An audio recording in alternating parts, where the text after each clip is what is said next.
taong pumipila sa MRT, mga taong dumadaan sa mga taong lumilisog sa baha, mga taong nagkakasakit sa baha. Yung pagbusiyan ninyo ay magsisipin justisya para sa kanila. Upang madinig ng mga nagbibigay, upang maalaan sa mga nagdalaw. Ngayon, kaya mga kapatid, magsama-sama po tayo dito sa EDSA, sa pagpapagalaga sa nagkakasakit, upang sama-sama mahalagan ng inyong brother na tayo samahan, kampihan ang konstitusyon, ang mamamayang Pilipino. Ngayon po ang panahon upang tayo makinig na kakampihan. Kampihan po natin ang bayan. Ngayon po, kung tayo sama-sama, talamang tayo magtatagumpay sa laban na ito, mga kapatid.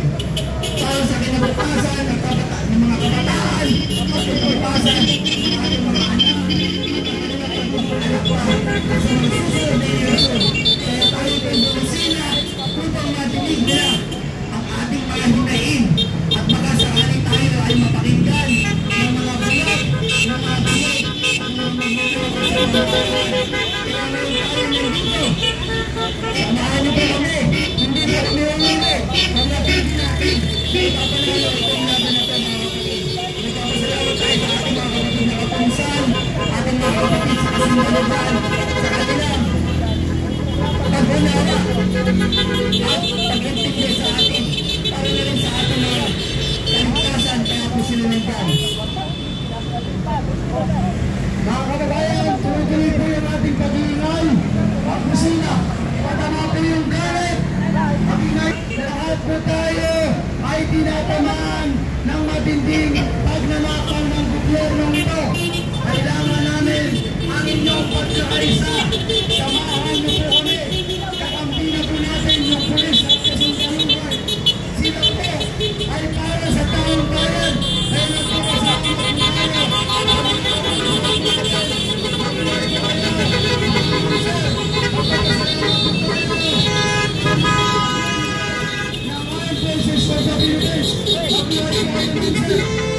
Kahit kami po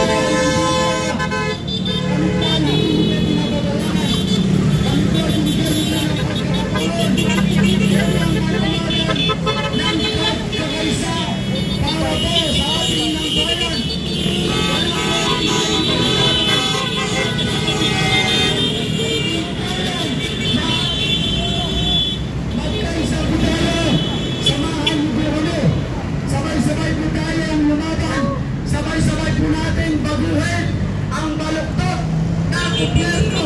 Sabay-sabay po tayo na lumaban at magkaisa para lumasan ang matinding pagnanakaw. Tapusin po itong dinastiya ng Marcos. Hindi po tayo papayag na may isang Marcos sunod kay si Bangad na dapat ang last at hindi po tayo papayag na may isang Marcos na ito. Dahil kung hindi po tayo nalaman, hindi po tayo maninindigan, magpapatuloy sila. Sabi ko nga, kontrolado nila ang kumuli. Kontrolado nila ang ilang ahensya ng gobyerno. Magpapasalamat na lang po tayo dahil may na maasahan. Naniniwala po tayo na sa ating ako ang pulis at kasundaluhan. Ramdam din po nila yung paghihirap. Ramdam din po nila yung pagnanakaw na ginagawa po sa ating gobyerno. Kailangan tayong magkaisa. Kaya kami po ay nakikiusap sa inyo. Buhayin po natin itong pinsan na ito at sabay-sabay po tayong manawagan na bumaba na itong si Marcos Jr. sa kanyang puesto. Sabay-sabay po tayong magkaisa. Sabay-sabay po tayong maninindigan. Sabay-sabay po natin panisin ang mga magnanakaw. Ang ating kagustuhan na palitan at baguhin ng gobyerno ay hindi natin magagawa. Pagkalinang po ang lalaban. Kailangan namin ito. Lahat po kayo, lahat po tayo ay kailangan magkaisa. Kailangan natin lalaban. Kailangan natin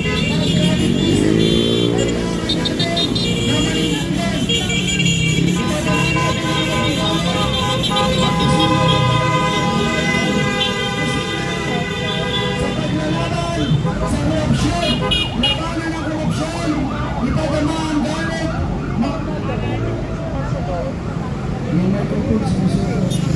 Laban naman may likod. Lumaban pa tayo! Magkaisa!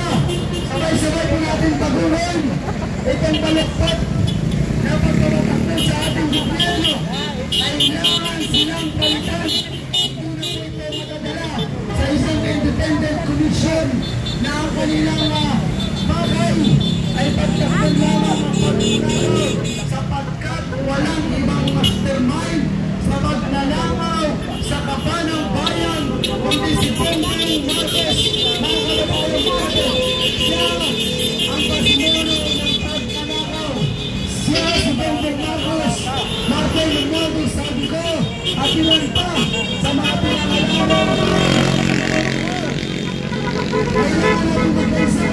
Kailangan natin bawiin ang para sa taong bayan. Hindi po tayo babayan na tayo po ay babayan na pagmamakawan ng mga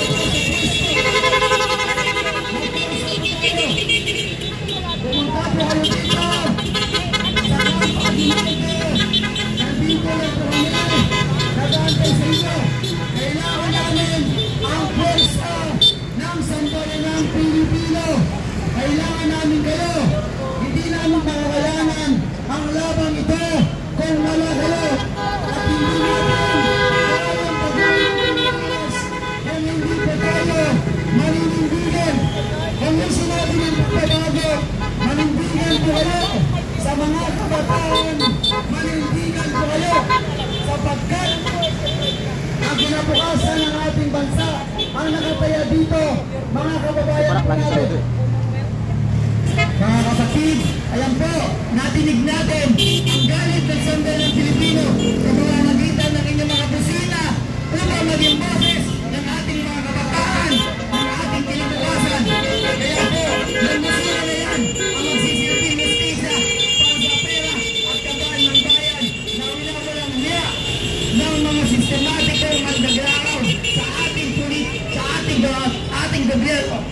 Kaya ngayon, tayo ay nandito upang ipahiya ang ating mga saloobin, ang ating pagkadismaya sa gobyernong ito. Makikita po natin ang paghihirap ng bawat isang Pilipino, kumakayod, lumalaban ng patas, ngunit nilalakawan ng gobyernong ito. Kalit-lit pangalan ng sahod, kakatasan pa ng tax. Saan napupunta ang tax? Hindi, pagsusunod lamang sa mga kasino. Ganyan po ang niya ang ating mga politikong bukas. Kaya po tayo magsama-sama dito, hindi po kami uuwi upang hintayin kayo sa panawagan natin na sumama sa ating si General Browner para tapusin na ang sistematikong nakawan sa gobyerno nito. Mga kababayan, pag-ingay ng busina po tayo. Itatama po natin ang galit sa pamamagitan ng inyong pagpupusina. Kaisa natin ang atang sambayanang Pilipino. Kaisa po natin at mga kasundaluhan. Kailangan po natin mag-isa. Sabay-sabay po tayo. Magkaisa at labanan ng korupsyon. Tama na ang pagmamalaw. Tayo mamagitan ang bigla ng pagmamalaw.